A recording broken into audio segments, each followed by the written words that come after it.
Putin has carefully created an atmosphere in Russia that is extremely hostile to any opposition. Standing up to him can mean being targeted by trolls, and not just on the internet. When Garry Kasparov spoke at a political opposition event, he was interrupted, and this is true, by radio-controlled flying dildos. And you know what? I have to say, I kind of respect that deep down. That takes real imagination, initiative, and planning. Now, what is less impressive, though, is what Liberal politician Ilya Yashin claims happened to him. Такого я не ожидал.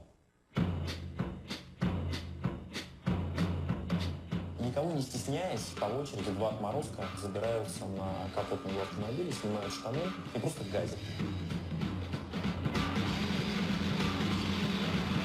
Представьте, центр Москвы. Ходят дети, родители. Look, I do understand being mad at someone who has shit on your car, but for the record, parents walking by are not actually going to be offended, because if you have a child, your visceral response to seeing someone other than your own kids taking a dump in public is not my fucking problem. Not my problem. So to recap, Putin may or may not have stolen billions of dollars and may or may not have been involved in the intimidation or assassination of his opponents. There is so much that people suspect but can't quite prove. In the same way that I suspect Putin's genitals are just a fist covered in thorns, but I can't entirely say for sure. I'm 98%, I'm just not quite there.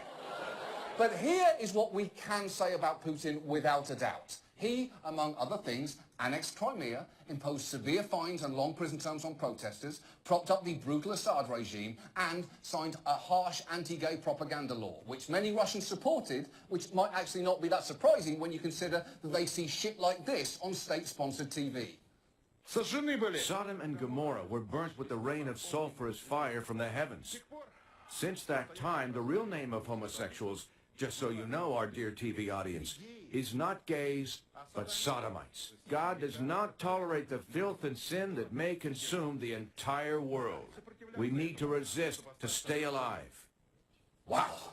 Now, to give you just a sense of how anti-gay Russian TV is, their most popular makeover show features 5 straight guys and is called That Jacket Looks Fine.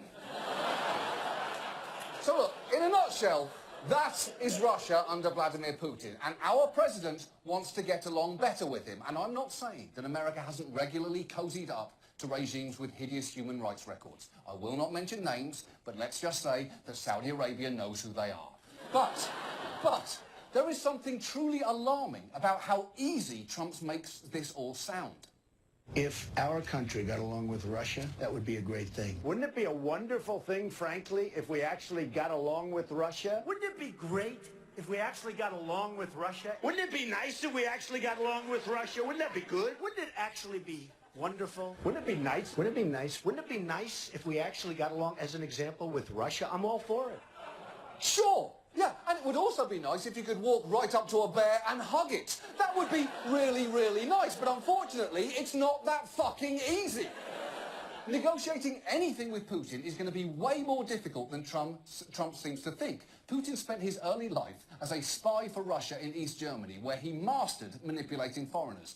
And I'm not saying that Trump isn't at his level. I am just saying, watch what happened last year when Bill O'Reilly tried to game out how Trump would respond to Russian planes buzzing US warships.